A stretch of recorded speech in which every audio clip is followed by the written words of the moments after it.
O jornalista Fabiano Golgo conversa conosco a partir de agora.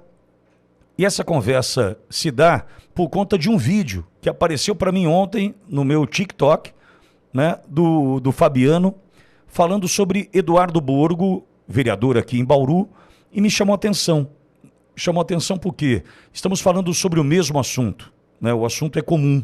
E nós estamos aqui já há dias, já por 5 vezes, ouvimos na programação da Auriverde Brasil o hacker Patrick Brito. E aí surgiu a possibilidade de ouvir o Fabiano hoje em função do vídeo, Fabiano, que eu já exibi ao longo da minha jornada aqui na manhã.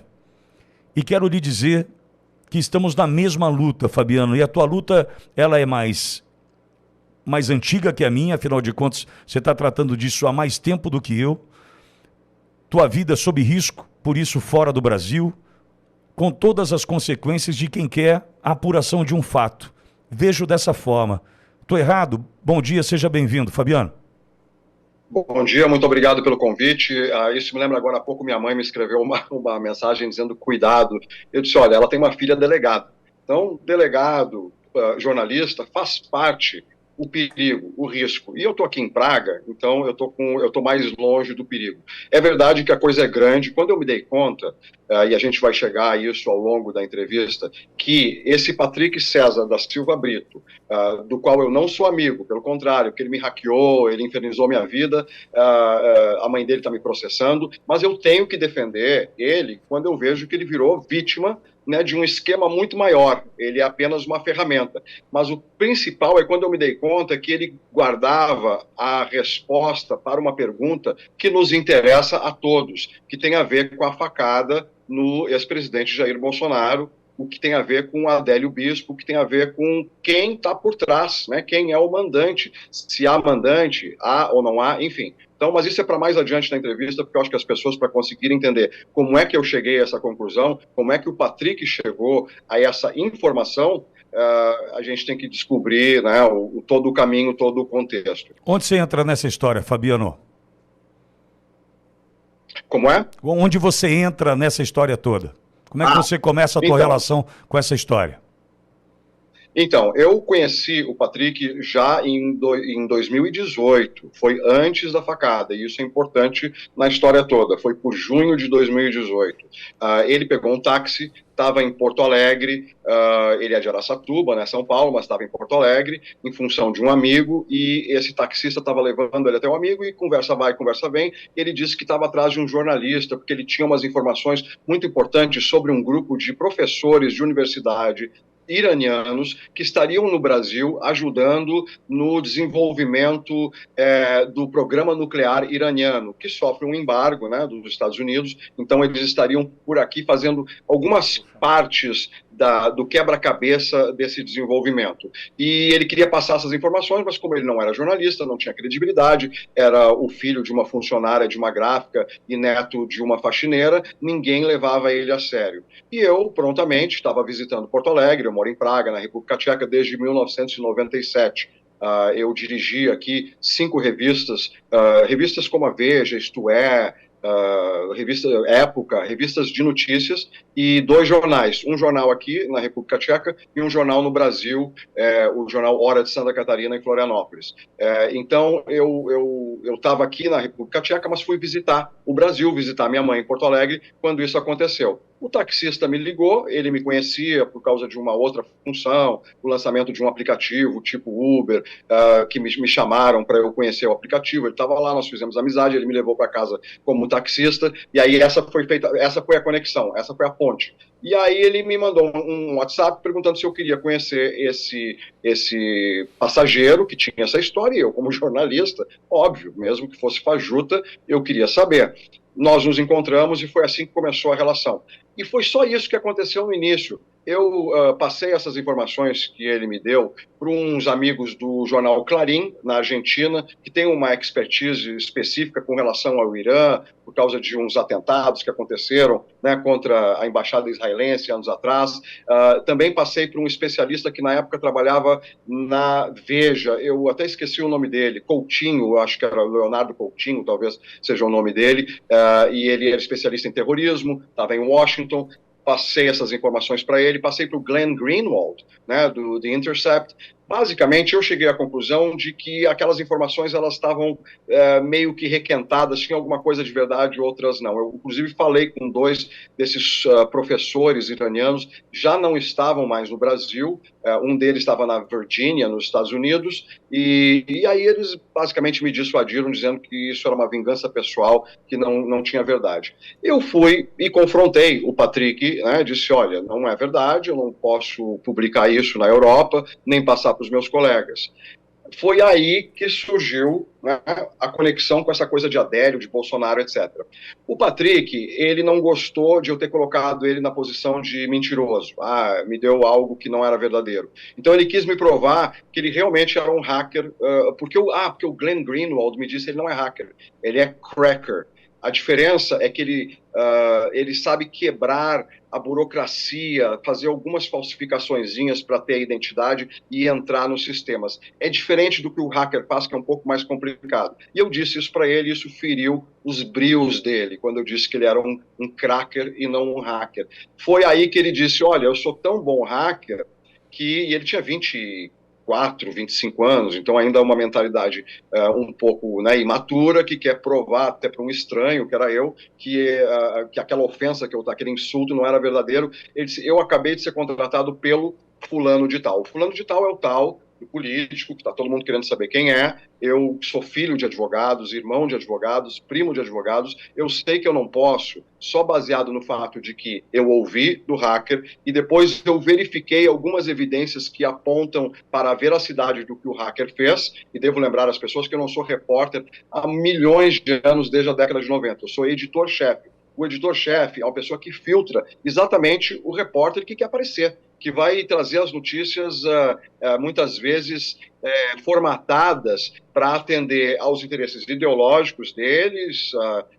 Em vista da rádio pela qual estou falando, eu posso afirmar isso. Eu já tenho vários artigos de opinião que eu publiquei na República Tcheca que me tornaram um pouco de persona não grata na mídia, porque eu falo dos nossos próprios pecados, e eu sempre disse que o editor-chefe é aquele que segura os ímpetos do dono, né, que tem a ver só com fazer dinheiro, e geralmente é de direita, e os ímpetos de esquerda da redação, que geralmente realmente são. Então é aquele que filtra, é aquele que tira o que não é verdade, e é aquele que desconfia do jornalista quando ele traz a notícia. Então eu sou extremamente desconfiado, eu não saio publicando nada sem verificar realmente nas 3 fontes necessárias. Então quando esse nome desse político importante, que me surpreendeu, que ele quisesse pesquisar ou hackear a família Bolsonaro, né, os 3 filhos adultos, os 3 filhos mais velhos, e o ex-presidente Jair Bolsonaro, quando ainda era somente candidato. E eu posso mostrar aqui, eu tenho essas contas que foram hackeadas, mas também o presidente da época, Michel Temer, foi hackeado, o Gilmar Mendes, né, e ainda o Aécio Neves e a Andréa Neves. Tudo isso ele me mostrou, o hacker, o Patrick César da Silva Brito, para me provar que ele não era, que ele não estava mentindo com relação ao Irã, para ainda me convencer a ir adiante com as informações que ele tinha sobre o Irã. E aí eu fiquei desconfiado um pouco mais adiante quando entrou o Adélio na história. Quando me mostrando o que ele estava fazendo para esse político paulista importante, e aí entra o Adélio, logo depois que aconteceu o atentado, e eu vi que as contas do Adélio eram anteriores ao atentado, eu disse, peraí, como é que uma pessoa está pedindo para hackear o Bolsonaro? Que ligação vai ter essa pessoa com um coitado de Minas Gerais, um pobre, uma pessoa com sinais de esquizofrenia? Eu lidei com 5 esquizofrênicos e não sou médico, não posso dizer, né, mas também que torna ele bastante volúvel a ser influenciado, a nem saber que está trabalhando para alguém. Então tudo isso acendeu aquela minha luz de jornalista, mas como editor-chefe, o cara que filtra, o cara que desconfia, que não sai aceitando qualquer coisa. Então assim que eu conheci, para eu também não fazer um discurso aqui, não baixar o Ciro Gomes ou o Datena e eu falar o tempo todo do programa, esse foi o início da minha relação com o hacker. Um taxista, ouviu dele que ele tinha uma informação, me contactou, eu encontrei, investiguei, não gostei, acusei ele de ter me dado um material falso, ele quis me provar que não era, sem querer ele revelou quem é que contratou, e eu acabei fazendo, na relação com o hacker, meses depois, a conexão com o Adélio, que me deixou preocupado que tivesse algum esquema muito mais escabroso do que a mídia, inclusive, cogitou depois do ataque. Te chamam de Fabiano ou te chamam de Gogo? Como você prefere? Tanto faz. Aqui no exterior eles me chamam de Gogo porque é mais curto, é mais fácil, mas Gogo para mim é meu pai. Ah, perfeito. Pode me chamar de Fabiano, que é mais tranquilo no Brasil. Perfeito. Fabiano, exatamente nesse ponto foi que despertou também o nosso interesse em ouvir o Patrick Brito aqui na programação da Auriverde, porque o que o trouxe aqui foi uma situação envolvendo uma questão local, né? O cunhado da prefeita de Bauru o contrata para que ele hackeasse, então, espionasse a vida do vice-prefeito, 9 vereadores e uma jornalista.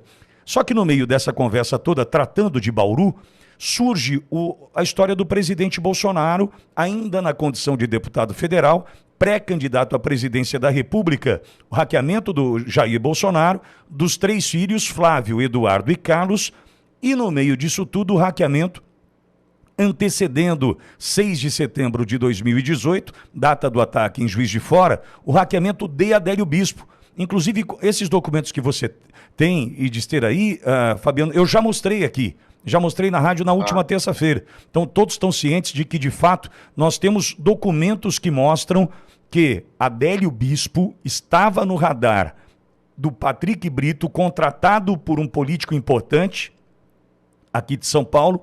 Então, hackeando este cidadão, ele mostra que houve um planejamento para a ação que leva ao 6 de setembro e que poderia levar também a um outro problema se Carlos Bolsonaro estivesse no estande de tiros em São José, na Grande Florianópolis, no momento em que o próprio Adélio ali esteve, né, Fabiano?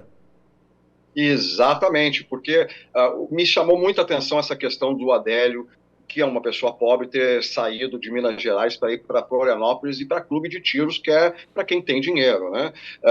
E aí eu descobri através do Patrick que havia sido realmente essa a intenção inicial, aparentemente, do Adélio. A própria, essa pessoa que pediu para monitorarem o Adélio estava querendo saber exatamente se o Adélio tinha feito a viagem, né, se o que tinha acontecido naquela viagem, e é aí que me acendeu a luz. Eu digo, por que essa pessoa está querendo saber? Por que ela continua buscando informações sobre o Adélio? Não fazia sentido uma pessoa tão importante. Aí ficou óbvio, quando veio à tona que o Adélio tinha cometido aquele ataque, que tinha sinais de esquizofrenia, eu comecei a juntar as coisas. Tem uma famosa pessoa que foi fotografada com o Adélio naquele dia do ataque, que sumiu, né, do mapa. Aí eu quis buscar se havia alguma conexão também nessas ligações dessa pessoa, desse político, com essa pessoa que estava junto com a Adélio. Tem muita coisa, eu não quero também pular para o final do filme, porque tem muita coisa. Eu acho que o principal é dizer o seguinte: eu venho trazendo essa história há anos. Exato. Desde o início, já desde 1918, logo após o ocorrido, desculpa, Adélio, Fabiano, desculpa, 2018. 2018. Desde 2018, eu venho trazendo, não só eu passei para Glenn Greenwald, de Intercept, passei para o Leandro Demore, que ignorou, passei para a polícia, eu entrei em contato com a polícia, falou várias vezes comigo o Marcelo Furtado da ABIN, que aparentemente, se ele me falou a verdade, já saiu da ABIN, da Polícia Federal, há alguns anos. Então, eu entreguei e eu fiquei esperando que fosse acontecer alguma coisa, porque, afinal de contas, logo depois do atentado, eu já trouxe isso à tona. Eu tentei trazer para a imprensa, eu falei com alguém lá do Fantástico, da Globo, me ignoraram. Eu falei com pessoas do SBT, em volta do Roberto Cabrini, me ignoraram. Ninguém quis acreditar. Eu entendo que, assim como eu sou editor-chefe e não acredito, peço muitas provas para ver se é verdade, que eles também tenham tido dúvidas. Mas, ao mesmo tempo, meu instinto de jornalista me deixa com uma pulga atrás da orelha, porque eu arriscaria, já que era uma coisa tão bombástica, descobrir que existe um político importante que estava contratando um hacker para espionar não só um monte de nomes importantes, mas um ninguém que acabou dando uma facada no candidato a presidente. Isso é que não faz sentido. Só que começou a fazer menos sentido para mim ainda, quando mais adiante o Marcelo Furtado me disse que o próprio Ramagem é quem tinha pedido para sentar em cima desse caso, depois que estava na ABIN, e que o grupo que estava trabalhando nisso, logo depois que ele virou ministro e tal, ele levou esse grupo e que por ali parou, porque eu pressionei muito, eu tenho vários e-mails para provar isso, eu sou do tipo enfesado, de faca na porta, então eu incomodo. E eu ficava até ofendendo o Marcelo Furtado, dizendo: vocês estão escondendo alguma coisa, por que não estão investigando? E aí por isso que ele desistia e quebrava o protocolo, e disse: pô, Fabiano, não leva mal, mas não é a minha culpa, é que aconteceu isso. E o que ele me disse é isso, que o Ramagem tinha mandado sentar em cima, e que aquela equipe que estava trabalhando nisso acabou, inclusive, sendo transferida depois com ele, ele trouxe essa equipe junto com ele. Então, porque também tinha outras coisas, tinha, por exemplo, o Eduardo Bacelar, que é da aeronáutica, do avião presidencial, tem foto dele com o presidente Bolsonaro, esse Eduardo Bacelar é primo da tia do Patrick César da Silva Brito, não é Miss Pig, a Cristina, e aí eu passei isso também, eu digo: olha, tem aqui umas coisas suspeitas com relação a esse Eduardo Bacelar, por que não estão investigando? E aí eu achei que o presidente teria interesse nisso. Então eu estou com um nó na cabeça, porque eu não entendo por que é que não investigaram, por que é que a polícia não dá continuidade a isso. Eu já dei, acho que uns 3 depoimentos, eu já mandei essa documentação para Deus e o mundo, para a imprensa tradicional, establishment, e para a polícia, e todo mundo ignora. Eu até entenderia se eu fosse um João Ninguém batendo numa porta com um bando de informações. Acontece que eu dirigi 5 revistas de notícias na Europa, na República Tcheca. Eu dirigi um jornal brasileiro e um jornal aqui. Eu tenho uma carreira que começa lá nos Estados Unidos. Passei pela CNN, New York Times, como estagiário, mas passei pelos maiores, entendeu? Não caí de paraquedas nisso. Não sou uma pessoa aventureira que vá jogar o meu nome numa coisa que não tivesse alicerce, que eu sei que tem razão de ser. E é muito séria. Eu não posso, e provavelmente nunca vai sair da minha boca, o nome desse político. Porque, como é que eu vou provar? E eu não quero ser processado, eu já não tenho nada, que sou jornalista, na família só tem dinheiro os advogados, os jornalistas não. Então, aqui sou só eu. Então eu não posso me arriscar isso. E também a questão do perigo de vida, isso eu não me importo. Eu não acho que vai acontecer, não acho que ninguém vai atravessar o oceano para me matar na República Tcheca, isso não existe, e nem a questão de matar. Né? Mas a questão é, esse político ele é influente, ele é conhecido, todo mundo sabe quem ele é no Brasil, ele tem um papel fundamental em vários tipos de governos, digamos assim, né?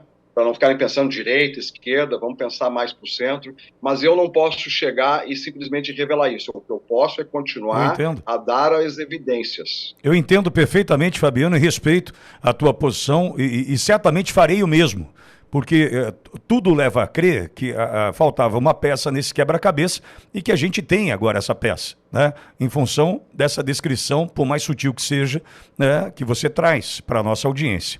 Agora, Fabiano, imagino eu, né, você tentando disparar, né, a justiça, a polícia, a ABIN, a imprensa e não encontrando resposta. O que passa pela tua cabeça nesse momento? Poxa, de fato, esse nome pode ser, né, de quem o contrata o hacker Patrick Brito, né? De fato pode ser este o nome que liga a Adélio, porque quando a gente tem esse tipo de reação, o silêncio, eu posso entender que ela vem recheada de medo, pode vir recheada de decisões que são tomadas com portas fechadas. Tá, tudo bem, e agora? Chegamos no cara. Vai divulgar ou não vai? Vamos comprar essa discussão ou não vamos? A justiça, peraí, mas esse cidadão, ele comanda, tem força no Estado, tem força em Brasília, como é que é? Qual foi tua reação a perceber o silêncio? O que você concluiu, Fabiano? É bastante frustrante, mas eu, na verdade, me dei conta de por que é tão importante o jornalismo. Porque quando as instituições falham, né, quando a polícia, quando os políticos do momento que têm poder e quando a mídia tradicional resolvem ignorar alguma coisa, é por isso que é bom que tenham jornalistas de vocação. Jornalista de vocação é aquele que não se importa com o que o dono quer. Eu perdi 5 empregos, eu tenho orgulho de estar na Wikipédia tcheca, sendo citado como aquele que em todos os veículos que eu dirigi subiram as vendas e foram bastante criativos.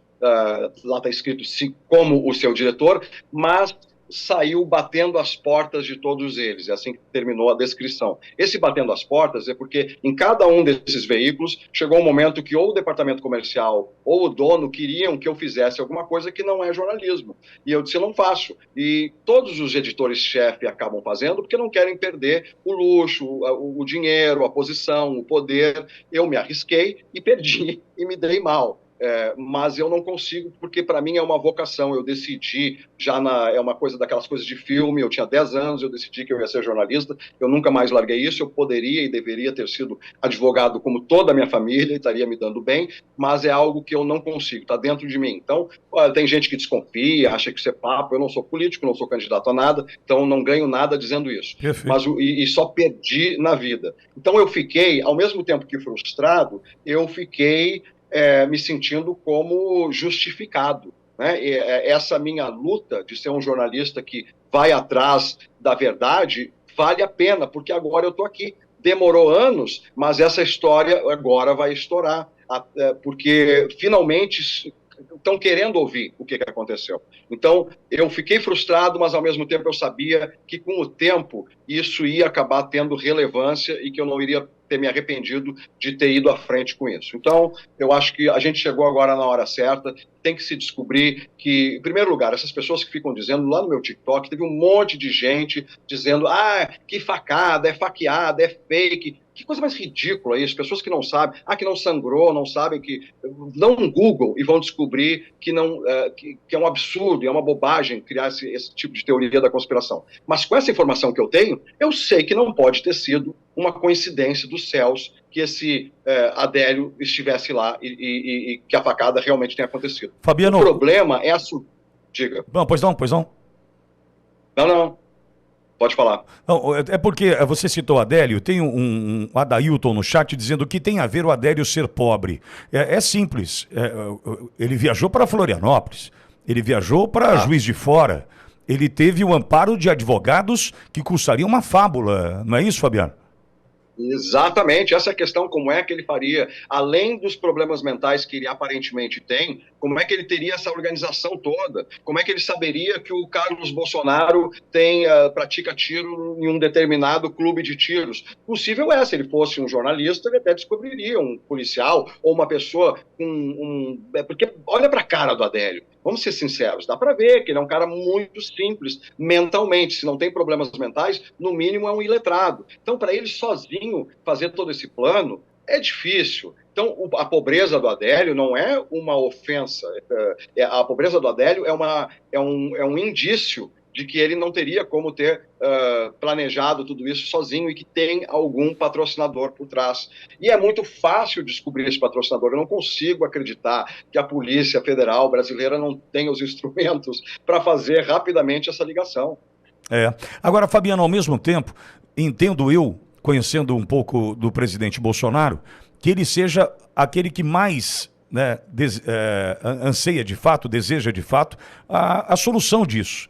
Porque viver com essa dúvida, por mais que talvez até já saiba de qual é a resposta, mas que encontre justiça, encontre o caminho de fato para punir alguém, diante de toda a história que a gente está trazendo aqui agora, entendo eu que Bolsonaro e sua família, partindo do presidente, eles estão esperando por isso. Da mesma forma como você esperou até aqui, entendo que a família também esteja esperando por isso. Porque é a justiça sendo feita, é a verdade sendo contada, e muito provavelmente isso traga um impacto político no Brasil e a gente passe a entender o silêncio de tantos.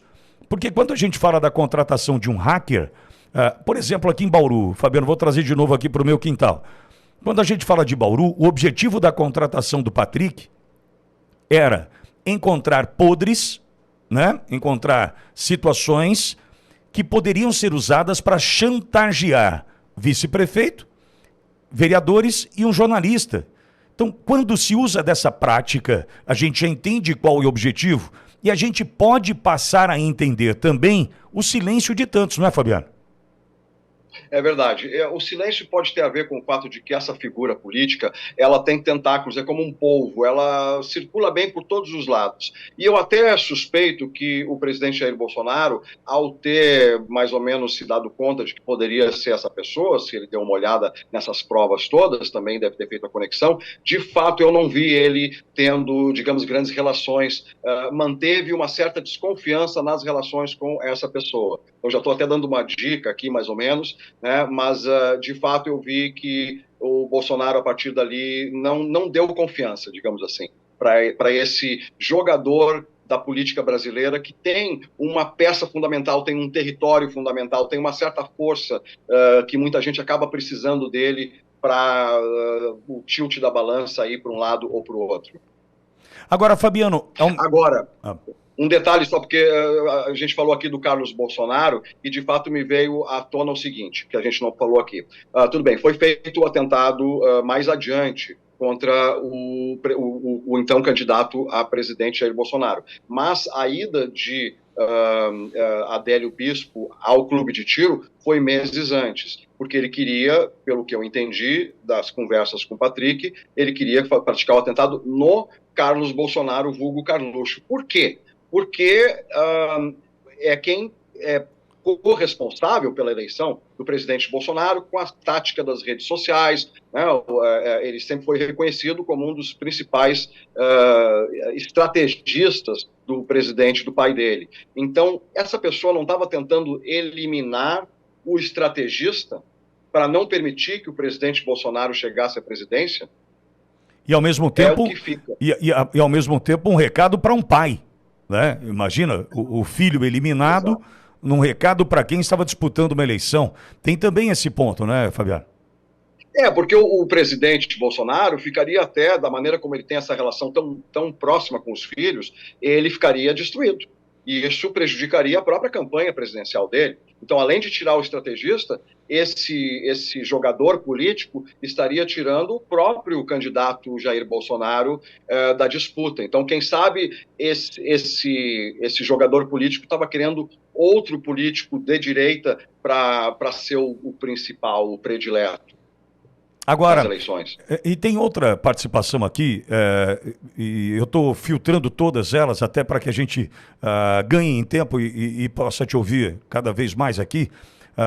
O Marcos Rodrigo da Silva Alves diz, olha, se não tem prova, isso pode não estar passando de uma conversa fiada. Marcos, eu já saio em defesa do Fabiano dizendo a você o seguinte, as provas existem, as provas já foram oferecidas, o Fabiano, inclusive, já depôs, já fez a sua parte. O problema é que decidiram não avançar diante de todo o material oferecido. Não é, Fabiano? Porque tem uma coisa assim no Brasil. Quando a pessoa é muito poderosa, aí as provas têm que ser da seguinte maneira. Eu vou usar um exemplo conhecido. Há pouco tempo atrás, teve aquele americano, dono de uma galeria de arte, que foi assassinado por um cubano contratado pelo ex-marido do americano. Coisa de novela mexicana, né, no Rio de Janeiro. Ou em São Paulo, não lembro agora. Acho que foi no Rio. Mas o que acontece? Então, no Rio. Então, o que a gente tem? A gente tem as imagens do cubano no carro, esperando. A gente tem as imagens do cubano entrando na casa do galerista, mas a gente não tem as imagens dele matando. Para os mortais, basta essa coisa de mostrar que o cubano era amigo do ex-marido, que há comunicação pelo WhatsApp, que ele ficou esperando, que ele entrou na casa, que depois que ele saiu na casa, o homem estava morto. Mas quando a pessoa é muito poderosa, não é suficiente. Tinha que ter uma câmera dentro da casa mostrando a morte. E, mesmo assim, não é suficiente, porque, dependendo de onde se chegar no Supremo Tribunal Federal, nas mãos de quem chegar, aí pronto, aquela câmera pode ser mentirosa. Então, o que acontece é isso, é que há mais do que evidências dessa conexão, porque, como eu digo, o que é o equivalente a essas imagens da câmera mostrando o cubano dentro do carro por 4 horas e meia esperando e depois ele entrando na casa? O equivalente a isso é que uma pessoa poderosa contratou um hacker para hackear o presidente Bolsonaro e os filhos dele, os 3 primeiros filhos dele, e essa mesma pessoa pediu também para hackear o Adélio Bispo. Não faz sentido, não fecha. Quem é Adélio Bispo? Era um ninguém uma pessoa, um coitado de Minas Gerais. Então, um todo-poderoso de São Paulo vai hackear um coitado de Minas Gerais e, ao mesmo tempo, o presidente da República, na época, Michel Temer, né, o Gilmar Mendes, etc, etc. É que esse é o nível de evidência. É o suficiente quando a pessoa é tão poderosa assim? Ao mesmo tempo, Fabiano, e aí, se sugerir campo da teoria da conspiração, eu paro por aqui.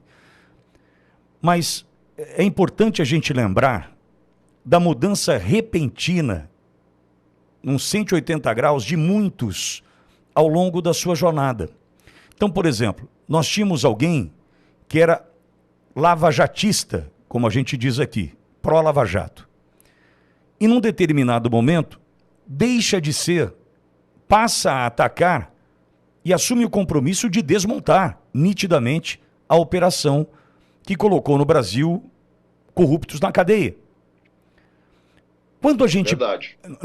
Certo? Então, quando a gente tem Exatamente. essa mudança abrupta, essa mudança radical de posição, a gente pode... Eu repito, Fabiano, me perdoe se eu estiver no campo da teoria da conspiração, me perdoe. Não. Mas me leva a crer que algo passa a acontecer.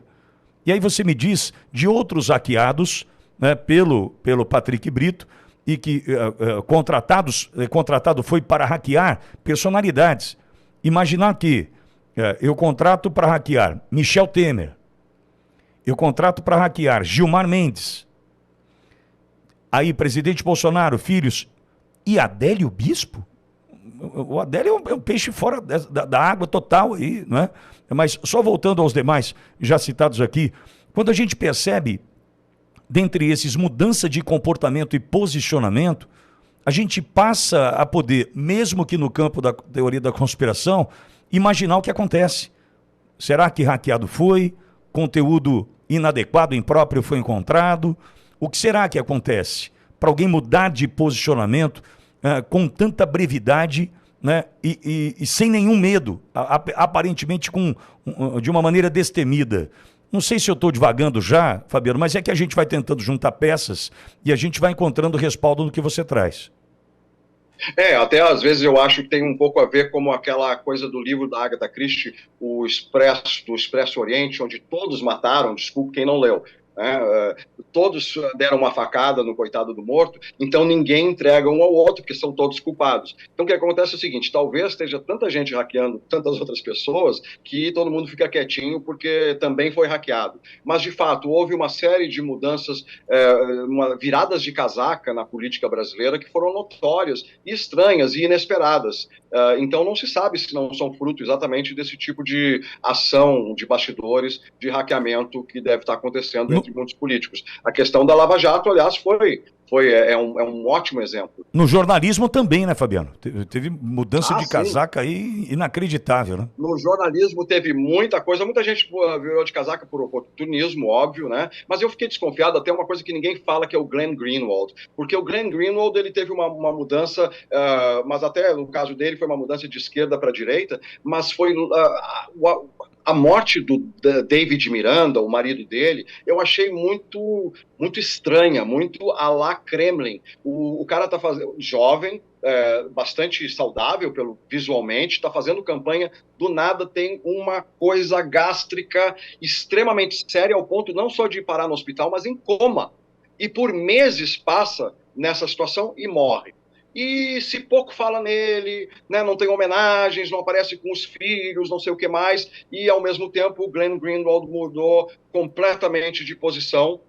E é como eu digo, eu não tenho, as pessoas, eu sei que alguém perguntou aí, né, que se eu era de esquerda, se eu era de direita, o pessoal fica puto, porque vai lá no meu TikTok, aí vê eu gritando contra o Lula por causa dessa coisa da Venezuela, mas aí vê eu falando alguma coisa de extrema direita, e aí fica perdido, porque não entende que eu me vejo como jornalista, como um árbitro de futebol. Eu até posso ter meu time, mas dentro de campo eu tenho que ser neutro. Então todas as minhas revistas e jornais nunca botaram nitidamente qual é a minha opinião, porque minha opinião também varia. Eu não tenho ideologia, eu sou prático, eu sou contra o que está errado. Então, e corrupção é corrupção. Então alguém querer me dizer que o Lula não era dono do sítio quando tinha a cueca dele dentro de gaveta com inicial, os pedalinhos com o nome dos netos dele, né, depois lá o triplex, a dona Marisa Letícia fazendo medida de cozinha para um apartamento que não é dela. Então eu tenho que ser a velhinha de Taubaté para acreditar nisso. O que não significa que eu também não possa dizer sobre o Bolsonaro meia dúzia de coisas, mas não vou aqui incitar a audiência. O que eu estou dizendo é que, de fato, eu não tenho... A minha posição é, eu sou do contra.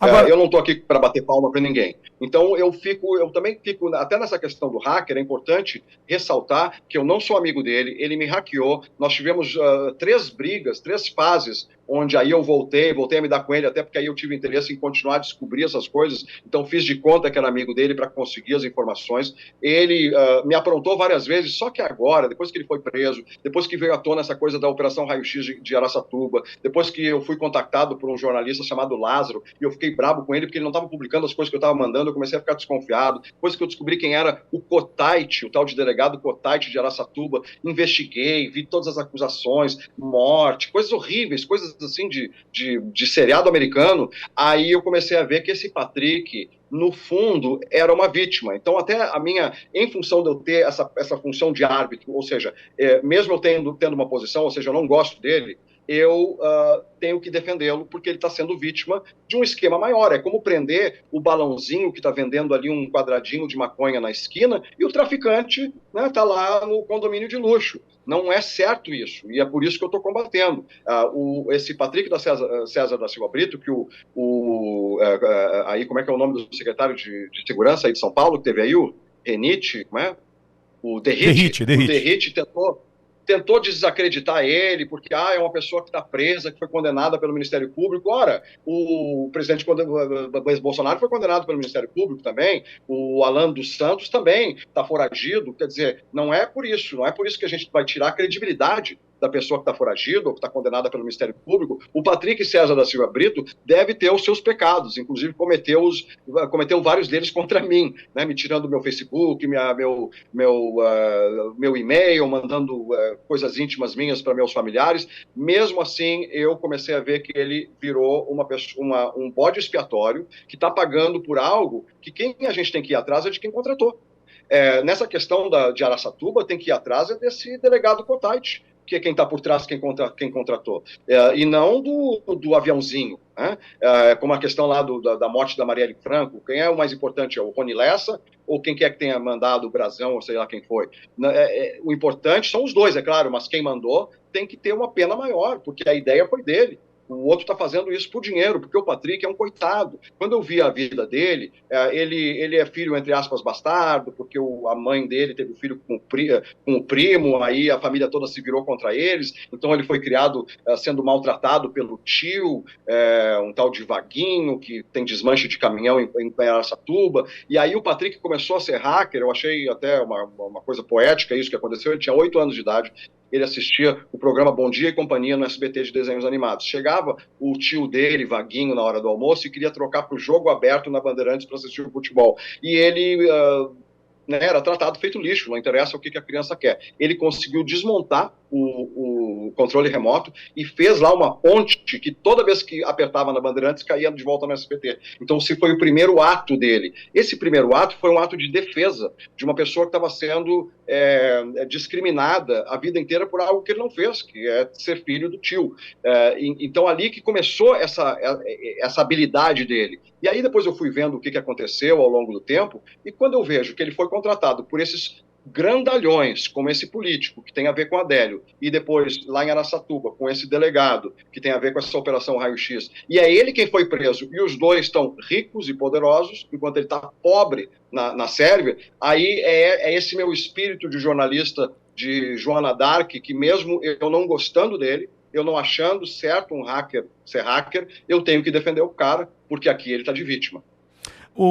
Tem uma outra participação, a Marlete Bueno, dizendo que eu estou fazendo campanha contra o Ramagem. Eu acho que tem que ficar bem claro aqui o que o Fabiano traz como informação. Ramagem na ABIN, Agência Brasileira de Inteligência, recebeu a informação, tem e-mail trocado inclusive, o Fabiano tem e-mail, dizendo o seguinte: olha, tem essa informação, por que não apurar? Por que não investigar? Por que não trazer a resposta? Porque se o presidente Bolsonaro não tivesse vencido as eleições em 2018, entendo eu que muito dificilmente encontraríamos campo fértil, solo fértil, para a apuração desse crime. Agora, com a vitória do presidente Bolsonaro, com Bolsonaro comandando órgãos como a ABIN, né, comandando órgãos como a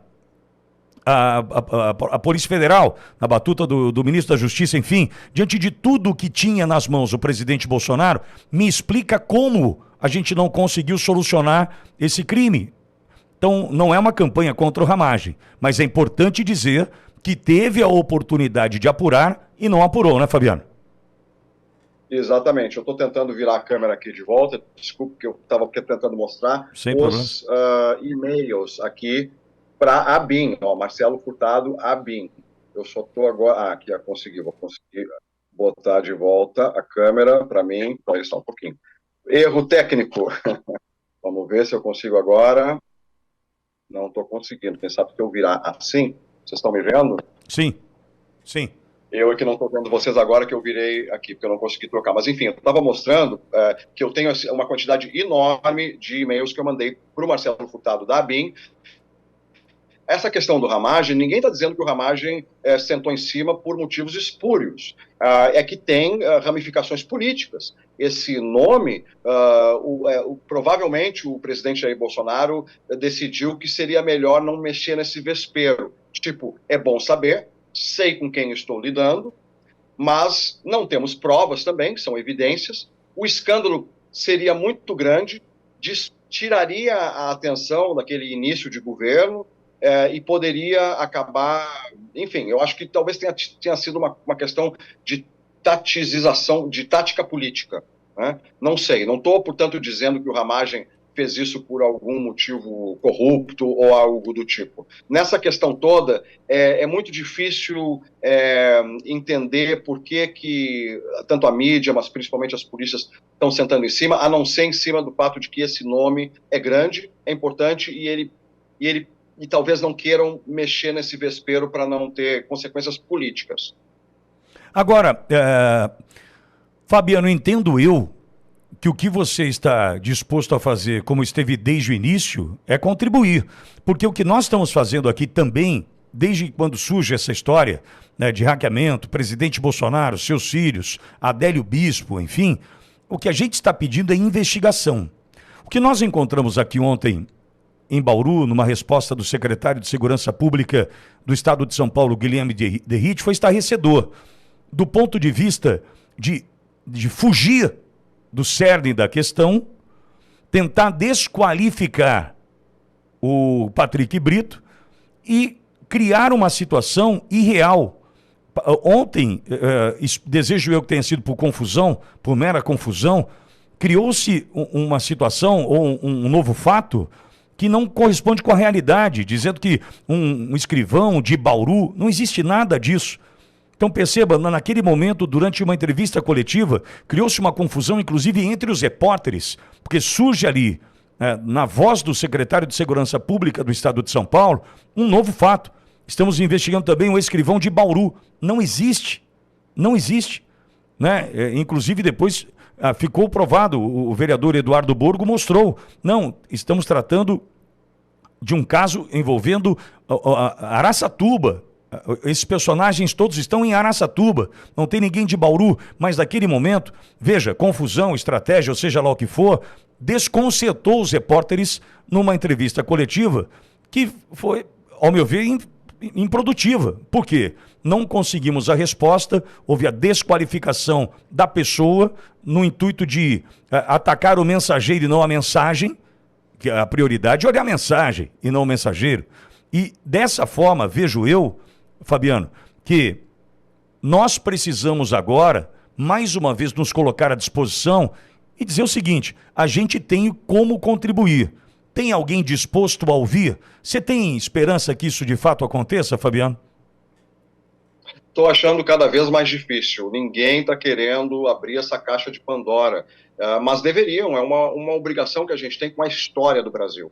A tentativa de assassinato do ex-presidente Jair Bolsonaro é algo importantíssimo de ser revelado quem é que estava por trás. É basicamente tão importante quanto a questão da Marielle. se criou em função da morte da Marielle todo um movimento. E tem que haver um movimento também com relação a essa tentativa de assassinato de um candidato a presidente em um país democrático.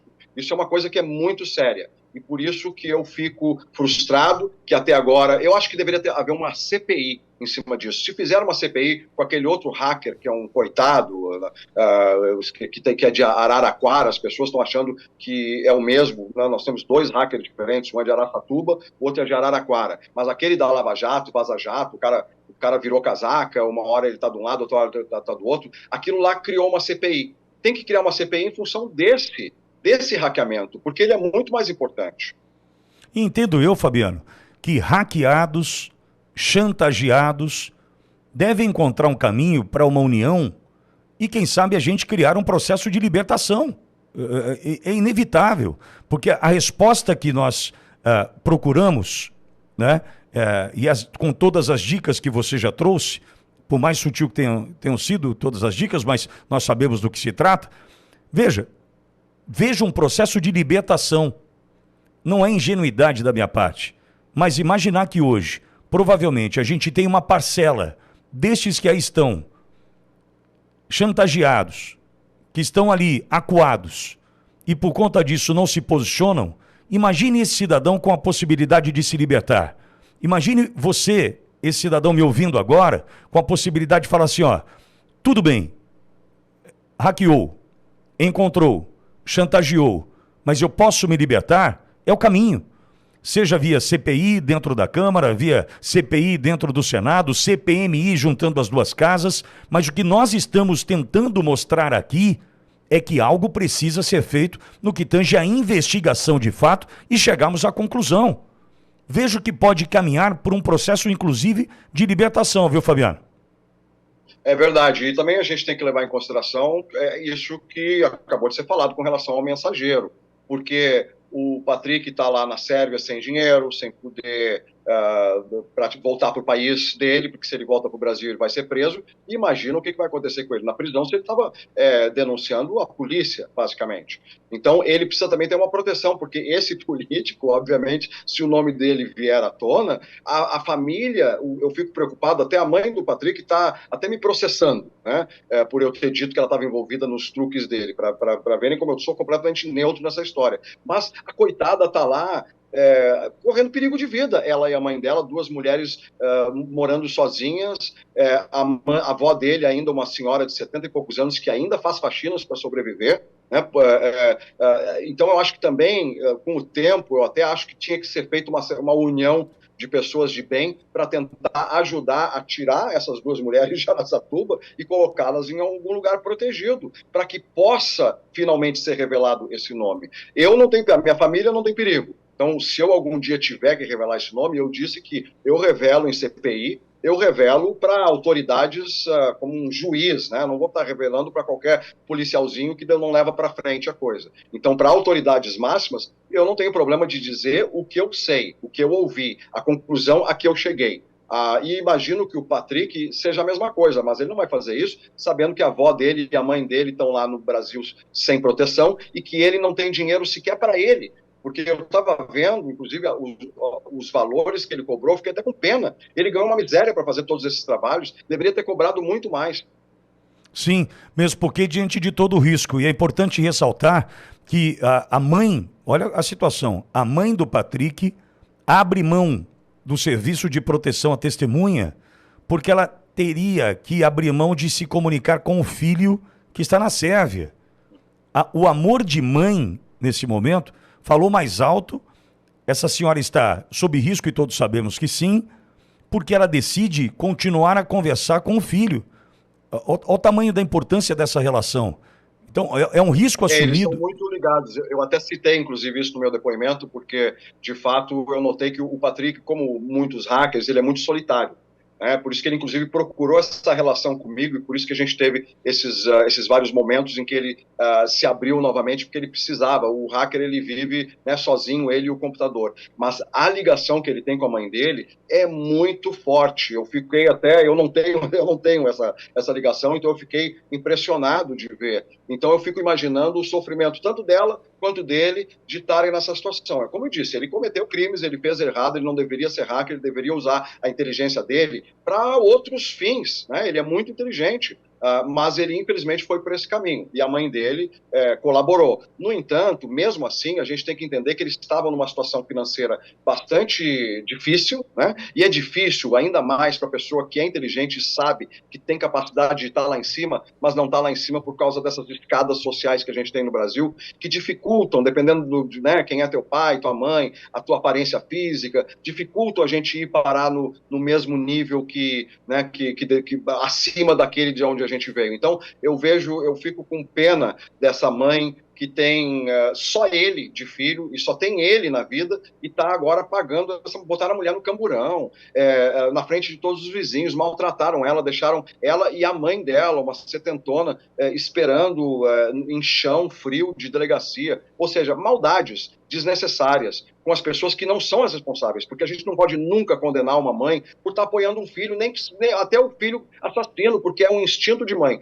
Mãe de verdade tem esse instinto. Então, eu realmente acho que tem que ser feita alguma coisa para se ajudar a mãe dele e a avó dele, para que elas saiam de onde elas estão e para que ele e elas possam se sustentar, basicamente, no futuro. Porque o que esse cara vai fazer? O Patrick vai trabalhar na Sérvia? Como? Ele é um estrangeiro. Ele vai trabalhar onde, né? Se ele não quiser continuar fazendo trabalho de hacker, que eu imagino que ele não esteja fazendo. E para o Brasil ele não pode voltar nunca, considerando-se não só esse político, mas também a questão da polícia de Araçatuba. Agora, Fabiano, e é importante ressaltar o seguinte, como bom jornalismo, que a gente tenta praticar aqui todos os dias, todos citados aqui encontram na Ouro Verde o espaço para conversar, para dialogar, para rebater, para discutir, para contar suas versões. O que nós estamos tentando no papel de jornalista é abrir a possibilidade de que responsáveis investiguem. É só isso que a gente quer. O que o Fabiano quer, exatamente, me chame que eu vou responder. Eu só não posso fazer isso no veículo de comunicação, aqui, porque ele poderia perder tudo que ele guarda. Tudo que ele guarda. A exemplo do Patrick. Para bom entendedor, um pingo é letra. E aí a gente já te deu todo o caminho. Todo o caminho. O que nós estamos querendo, de verdade, desde o início, primeiro, cada citado encontrar na Ouro Verde o caminho para a gente discutir. Por exemplo, adoraria ouvir do Alexandre Ramage o motivo pelo qual não se chegou à conclusão de algo que hoje salta aos olhos. O citado da BIM, eu me esqueci o nome dele agora, por gentileza, Fabiano. Marcelo Furtado. Marcelo Furtado. Adoraria ouvir o Marcelo Furtado. Adoraria ouvir todos esses citados aqui, para que a gente, dessa forma, use da imprensa séria para passar a limpo algo que necessita de uma resposta de uma vez por todas. O Brasil vai continuar a correr sem sair do lugar, patinando, se a gente não encontrar resposta para este 6 de setembro de 2018. Só que a resposta está aí. Por que não investigar? É só isso que a gente quer e reforçar que, a exemplo do Patrick Brito, Fabiano Golgo, nós aqui estamos dispostos a colaborar. Nós queremos, no papel de imprensa, ouvi-los, no papel de jornalista, o Fabiano também tem absoluta capacidade de contribuir, e o hacker Patrick Brito, com todas as informações que detém, também. Então é só isso, Fabiano. Acho que é importante a gente deixar claro dessa forma. Agradeço a esse espaço, acho muito interessante que as pessoas fiquem sabendo, principalmente, inclusive, no campo bolsonarista, que é o principal público da Ouro Verde. Eu, como sou um democrata, eu prezo todos os lados, que todos os lados tenham o seu espaço, né, que possam dizer o que pensam, o que acreditam, e que a gente possa, de maneira civilizada, chegar, como Confúcio dizia, ao meio, que é onde está a melhor resposta de tudo. Aliás, Fabiano, que fique claro, hoje pela manhã, eu fiz uma defesa da matéria honesta feita pelo 247.